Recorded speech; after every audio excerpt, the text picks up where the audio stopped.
Hello बच्चों, welcome back to my YouTube channel maths tutorial by Divesh sir. आज के class में हम लोग सीखेंगे परम्यूटेशन एंड कॉम्बिनेशन।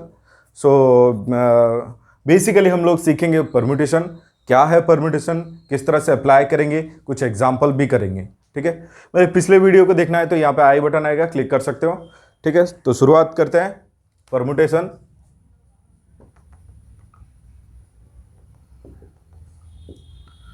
परम्यूटेशन का बेसिक मीनिंग है अरेंजमेंट। तो ये पूरा सीखने से पहले हम कुछ एग्जाम्पल लेके समझते हैं क्या क्या है, किस तरह से हम अरेंज कर सकते हैं। लेट एक बॉय के पास दो टी शर्ट है, two T shirt, that is T1 and T2 पकड़ लिया मैंने। तीन जीन्स पैंट है, उसको मैंने J1, J2, J3 पकड़ लिया। ठीक है, and two pair of shoes है, टू पेयर ऑफ शूज है, उसको मैंने S1 एंड S2 पकड़ लिया। ठीक है, एक ही पेयर को मैंने S1 और दूसरे पेयर को S2 पकड़ लिया। तो क्वेश्चन है कि ये किस तरह से वो पहनेगा, किस तरह से पहन सकता है। ठीक है, तो चेक करो, T1 को यहां पे लिख दिया, फिर T2 को यहां पे लिख दिया। अब T1 के साथ J1 जींस पहन सकता है, J2 भी पहन सकता है एंड J3 भी पहन सकता है। ठीक है, अब अगर J1 जींस पहनता है तो S1 शूज पहन सकता है और S2 शूज पहन सकता है। सिमिलरली इसको भी लिख सकते हैं, अगर J2 जींस पहनता है तो S1 शूज एंड और S2 शूज पहन सकता है। सिमिलरली इसको भी S1 shoes and S2 shoes. ठीक है, बट अगर T2 टी शर्ट पहनता है तो अगेन आ जाएगा J1 T shirt jeans, J2 jeans and J3 jeans. उसके साथ पेयरिंग करेंगे तो S1 S2 shoes, S1 S2 shoes, S1 S2 shoes रहेगा। ठीक है, तो चेक करो किस तरह से अरेंजमेंट हो रहा है। T1 J1 S1, ये पहला अरेंजमेंट हो गया। फिर सिमिलरली हम लोग बोल सकते हैं T1 J1 एंड S2, ये दूसरा, तीसरा, चौथा, पांचवा, 6, 5, 7, 8, 9, 10, 11। तो ओवरऑल हमारा कितना अरेंजमेंट हो गया, दैट इज 12 अरेंजमेंट। इस तरह से हम लोग अरेंज करके पहन सकते हैं। ठीक है, सो हम ज्यादा क्वेश्चंस करेंगे तो ज्यादा पता चलेगा। तो मैं क्वेश्चन लिखता हूं, देखो, how many 4 digits number can be form. 4 digit number, 4 digit number हमें फॉर्म करना है बाय यूजिंग 1 2 4 6 8। 1 2 4 6 8 यूज करके हमें क्या करना है, 4 डिजिट नंबर करना है। और एक चीज यहां पे लिखा है कि repetition not allowed, repetition not allowed. ठीक है, तो दोनों केस करते हैं, रिपीटेशन अलाउड होगा तो क्या होगा, रिपीटेशन नॉट अलाउड होगा तो क्या होगा, चेक कर लेते हैं।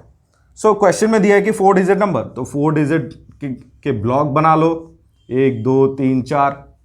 ठीक है, हमारे पास ये है 5 डिजिट है, 1 2 3 4। तो चेक करो, इनमें से कोई एक यहां पे बैठ सकता है, ये बैठ सकता है, ये भी, ये भी, ये भी, ये एंड ये भी। तो कितने वेज हो गए, दैट इज क्लियरली 5 वेज। अब क्वेश्चन में बोला है कि रिपीटेशन अलाउड नहीं है। लेट इनमें से कोई एक यहां पे बैठ गया, तो अकॉर्डिंग टू क्वेश्चन वो दोबारा बैठना नहीं चाहिए। इसका मतलब अगर 5 में से एक बैठ गया है तो अब हमारे पास बचेगा 4। ठीक है, वो यहां पे बिठा सकते हैं, दैट इज कितना, 4 वेज। सेम चीज, 2 यहां पे बैठ गए तो ये अब बचेगा 3 वेज। अब 3 बैठ चुके हैं आउट ऑफ 5, तो बचे हैं 2। तो क्लियरली हो गया इतने वेज। समझे? अब नोटिस करो, हमारे पास जो वेज बचे हैं that is 5 ways, 4 ways, 3 ways, 2 ways, ये सारे साइमल्टेनियसली हम कैलकुलेट कर रहे हैं, तो इसलिए हम इसको मल्टीप्लाई करेंगे। That is 5 into 4 into 3 into 2, multiply करके लिख देंगे, दैट इज 120 वेज। आए समझ में? तो नेक्स्ट करो, यहां पे देखो, यहां पे क्वेश्चन दिया था कि repetition not allowed, repetition allowed नहीं होगा। मैं बोल रहा हूं कि अगर रिपीटेशन अलाउड होता है तो क्या होगा। फिर से ब्लॉक बनाते हैं, दैट इज 1 2 3 4, 4 ब्लॉक हो गया। रिपीटेशन अलाउड कहा है और क्या क्या यूज करना है, दैट इज 1 2 4 6 8, 5 डिजिट यूज करने हैं। तो डेफिनेटली ये 5 वे में हो सकता है। अब रिपीटेशन अलाउड है बोला है, मतलब अगर ये यहां पे बैठा, लेट 6 यहां पे बैठा तो यहां पे भी बैठ सकता है, यहां पे भी बैठ सकता है, सब में बैठ सकता है, रिपीटेशन अलाउड है, तो कोई प्रॉब्लम नहीं है। तो ये भी हो गया 5 वेज, ये भी हो गया 5 वेज, ये भी हो गया 5 वेज। तो अगर रिपीटेशन अलाउड है तो जितने नंबर ऑफ गिवन है हमें वो डायरेक्ट पुट कर देना है। तो क्लियरली सारे साइमल्टेनियसली हम लोग कैलकुलेट कर रहे हैं, तो इसकी वैल्यू हो जाएगी 5 into 5 into 5 into 5, that is 625 ways. ठीक है, और एक क्वेश्चन करते हैं। जैसे यहां पे बोला है कि how many 3 digit even numbers can be form. पहले क्वेश्चन करते हैं, how many 3 digit can be form. 3 digit can be formed using digit, हमारे पास डिजिट गिवन है, दैट इज 0 1 2 अप टू 9 तक 10 डिजिट दे दिया है और हमें फॉर्म करना है 3 डिजिट वाले नंबर। तो 3 डिजिट वाले नंबर फिर से ब्लॉक बनाते हैं, दैट इज 1 2 3, 3 डिजिट वाला ब्लॉक हो गया। अब सोचो थोड़ा कि अगर मैं इसमें कितने वेज में हो सकता है, हमें यहां पे अगर चेक करोगे तो ये गिवन था कि 1 2 4 6 8, 5 डिजिट गिवन था, तो हम लोग डायरेक्ट लिख दिए 5 वेज। यहां पे 0 को काउंट करते करते 9 तक अगर जाएंगे तो 10 डिजिट गिवन है, तो जनरली हम लोग उसके अकॉर्डिंग अगर फॉलो करेंगे तो ये 10 वेज हो जाएगा। ठीक है, लेकिन यहां पे गलत हो गया। सोचो थोड़ा कि यहां पे 0 गिवन नहीं है, बट यहां पे 0 गिवन है। एक केस 10 में से एक केस ऐसा आ सकता है कि जहां पे 0 पुट कर दोगे, अगर 0 पुट कर दोगे क्या वो 3 डिजिट रहेगा या 2 डिजिट? डेफिनेटली 2 डिजिट हो जाएगा, तो क्वेश्चन गलत हो, आंसर गलत हो जाएगा, तो 0 नहीं कर सकते हैं। तो 0 नहीं किया फर्स्ट में, तो डेफिनेटली हमारे पास 9 डिजिट बचे, दैट इज 9 वे में हम कर सकते हैं। ठीक है, अब सोचो यहां पे रिपीटेशन अलाउड नहीं कहा गया है। अब सोचो कि 10 में से एक बैठ चुका है, तो हमारे पास अब कितना बचा? 9, तो ये भी हो गया, दैट इज 9 वे। अब 10 में से 2 बैठ चुके हैं, मतलब बचा कितना? 8, तो डेफिनेटली ये हो गया हमारा 8 वेज। ठीक है, क्योंकि हम लोग साइमल्टेनियसली कैलकुलेट कर रहे हैं, तो हम इसको क्या लिख सकते हैं? That is 9 into 9 into 8, that is 81 into 8, that is 648 ways. आए समझ में? अब क्वेश्चन को थोड़ा और घुमाते हैं, that is 3 digit number form करना है, और ये क्या होना चाहिए बता? इवन नंबर होना चाहिए।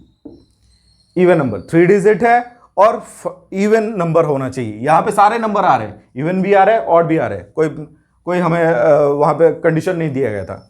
यहां पे कंडीशन दे दिया रहा है कि 3 डिजिट बनाओ और इवन नंबर होना चाहिए by using digit that is 0 1 2 up to 9 तक, ये सारे यूज करके इवन नंबर बनाओ। तो चेक करो, तो हमारे लिए इवन नंबर बनाना है, 3 डिजिट है, 2 3 इवन है, तो क्लियरली हमें पता है कि यूनिट प्लेस में क्या होना चाहिए, दैट इज 0 2 4 6 8 होना चाहिए। तो मैं एक एक करके समझाता हूं क्या क्या किस तरह से कर सकते हैं। लेट यहां पे 0 बिठाता हूं, अगेन यहां पे भी रिपीटेशन अलाउड नहीं है। ठीक है, 0 अगर बिठाता हूं तो अब हमारे पास 0 बैठ चुका है, तो 9 डिजिट बचेगा ये नहीं बताओ? अगर 9 डिजिट बचेगा तो हम इसको लिख सकते हैं 9 वे, और डेफिनेटली 0 बैठ गया और एक इनमें से कोई एक यहां पे बैठ गया, तो 2 यूज हो चुका है, अब बचा 8, दैट इज 8 वेज। आ रहा है समझ में? तो क्लियरली हो गया, that is 9 into 8 72 ways. Calculation अगर साइमल्टेनियसली हो रहा हो तो मल्टीप्लाई करेंगे। ठीक है, अब 0 हो गया, अब 2 की बारी है, इसमें से 2 यहां पे बिठा देता हूं। अगर 2 बिठाता हूं तो यहां से 2 गायब हो गया, अब हमारे पास बचा 0 से लेके 2 को छोड़ के 9 तक बचा। अब सोचो थोड़ा, क्या यहां पे मैं 0 बिठा सकता हूं? अगर 0 बिठाया तो वो 2 डिजिट हो जाएगा, तो 0 डेफिनेटली बिठा नहीं सकते हैं। तो इसका मतलब 9 में से अब 2 तो चला गया था, बचा था 9, उसमें से भी 0 नहीं बैठ रहा है। इसका मतलब यहां पे कितने वेज? 8 वेज।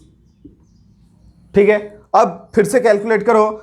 अब हमें गिवन दिया था 10 डिजिट, 2 डिजिट बैठ चुके हैं, तो डेफिनेटली बचा 8 डिजिट। तो अब ये कितने वेज में? 8 वेज में। ठीक है, तो हमने इसको साइमल्टेनियसली कैलकुलेट किया, तो यहां पे हो गया 8 इंटू 8 दैट इज 64 वेज। आ रहा है समझ में? अब हमने 2 के लिए किया, वैसे ही 4 के लिए भी कर सकते हैं। 4, 6, 8 और सारे सिमिलर ही होंगे, चेक करके देख लो एक बार। दैट इज अगर मैं 4 बिठाता हूं यहां पे, तो अगेन यहां पे 0 नहीं बैठेगा, मतलब फिर से ये 8 वेज।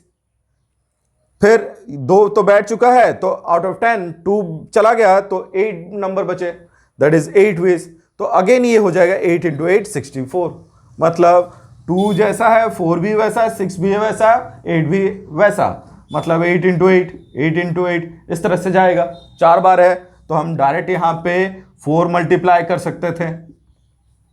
ठीक है, तो 4 मल्टीप्लाई कर लेंगे तो ये हो जाएगा 4 4 16, 4 6 24, 256। तो इतने चारों का हो गया 256 वेज। और एक 0 वाला तो है, उसको भी ऐड कर लेंगे, दैट इज कितना? 72। तो ये हो गया 8, ये हो गया 12, ये हो गया 3। तो फाइनल हो गया कितना? 328 वेज। आया समझ में? तो थोड़ा चेक करो यहां पे प्रॉब्लम कहां पे होती है बच्चों को, कि सर कहां पे मल्टीप्लिकेशन यूज करेंगे और कहां पे एडिशन यूज करेंगे। तो देखो यहां पे हमने क्या किया, साइमल्टेनियसली किया है, इसको इसको इसको, ये रिलेटेड था इससे, समझ लो। यहां पे जो कैलकुलेशन था ये रिलेटेड था। अगर 9 वे है तो उसके बाद ये इसके ऊपर डिपेंड कर रहा है 9 वे, फिर ये जो है कैलकुलेशन इन दोनों के ऊपर डिपेंड कर रहा है, मतलब 8 वेज। तो जो डिपेंड कर रहा है वो वहां पे हम क्या करेंगे? मल्टीप्लाई करेंगे। लेकिन यहां पे अगर नोटिस करोगे तो यहां पे सारे चीज डिपेंडेंट थे, तो हम मल्टीप्लाई कर लिए। लेकिन जब हम 2 का केस लिए तो ये केस इसके ऊपर डिपेंड नहीं कर रहा था, समझे? डिपेंड नहीं कर रहा है, तो हम लोग क्या करेंगे? इन दोनों का जो आंसर मिलेगा उसको ऐड करते करते जाएंगे, यहां पे भी ऐड करते करते जाएंगे, तो हमें मिल जाएगा। आए समझ में? सो नेक्स्ट क्वेश्चन करते हैं। क्वेश्चन यहां पे लिखा है, that is how many cars are there with numbers like G J X A B A B C D. That is दिया है G J X A B and A B C D. तो क्या क्या होना चाहिए वो भी बोल दिया है। x जो होगा that is any digit from 1 to 9, 1 से लेके 9। a जो है वो फिक्स है, that is only h। b जो है वो एनी अल्फाबेट है, ठीक है। एंड जो ए बी सी डी है वो है हमारा that is 4 digit number from 4 digit number है, 4 डिजिट नंबर है। तो हमें बताना है कि इस तरह से कितने कार हो सकते हैं। तो एक एक करके करते हैं। तो दैट इज अगेन मैं लिख देता हूं G J X A B C D, ये दिया है। अब चेक करो कि ए की जगह वो फिक्स किया है, तो इसको मैं हटा के एच ही लिख देता हूं, ठीक है।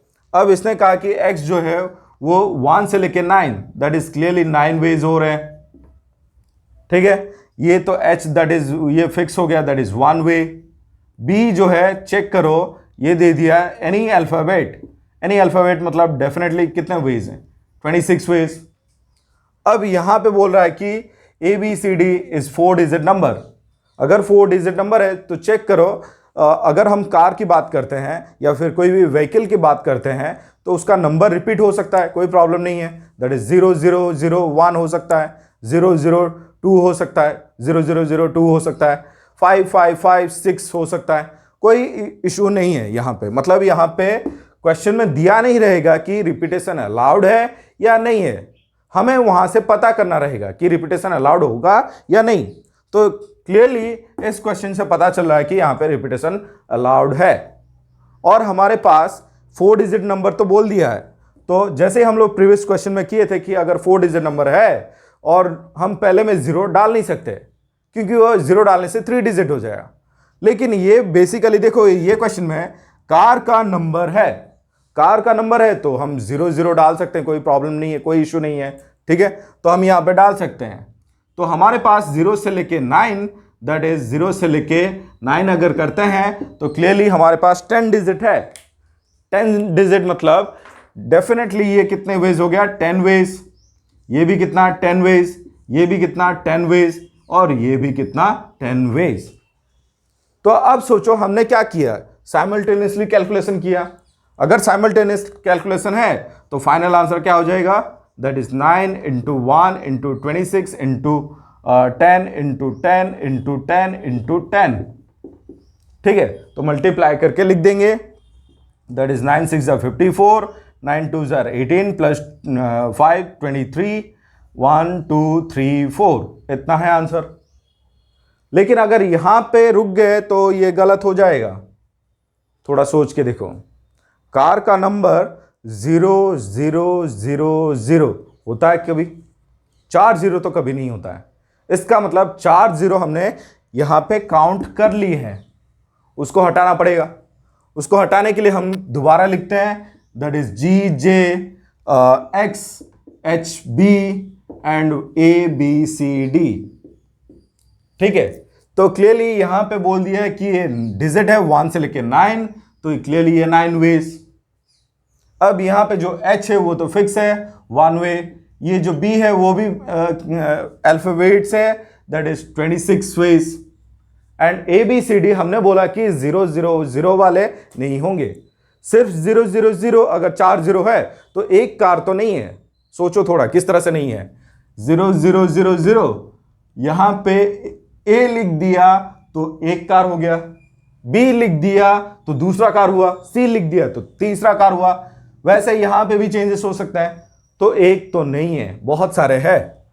तो यहां पे 0 फिक्स हो गया, ये भी फिक्स, ये भी फिक्स, ये भी फिक्स। ठीक है, मतलब 1 वे, ये भी 1 वे, ये भी 1 वे और ये भी 1 वे। तो ओवरऑल कैलकुलेशन देखते हैं, साइमल्टेनियसली किए हैं तो 9 into 1 into 26 into 1 into 1 into 1 into 1। ठीक है, तो डायरेक्ट मल्टीप्लाई कर देंगे, दैट इज 234। तो ये सारे कार के नंबर हो नहीं सकते हैं, मतलब हमने जो टोटल फाइंड आउट किया उसमें से इतना माइनस कर देते हैं, दैट इज हो जाएगा 234 00 00 माइनस 234, माइनस करके लिख देंगे, दैट इज हो गया 10 से 4 गया तो 6, 9 से 3 गया तो 6, 9 से 2 गया तो 7, फिर 9 रहा और ये रहा 3 3 2। ये हो गया हमारा फाइनल आंसर। ठीक है, सो आज के लिए इतना ही। अगर वीडियो समझ में आया तो लाइक शेयर एंड सब्सक्राइब करना, और समझ में आया तो यहाँ पे मैंने क्वेश्चन दिया है वो पूरा ट्राई करना, इसी के अकॉर्डिंग है। ठीक है, सो बने रहना मेरे साथ। Thanks for watching.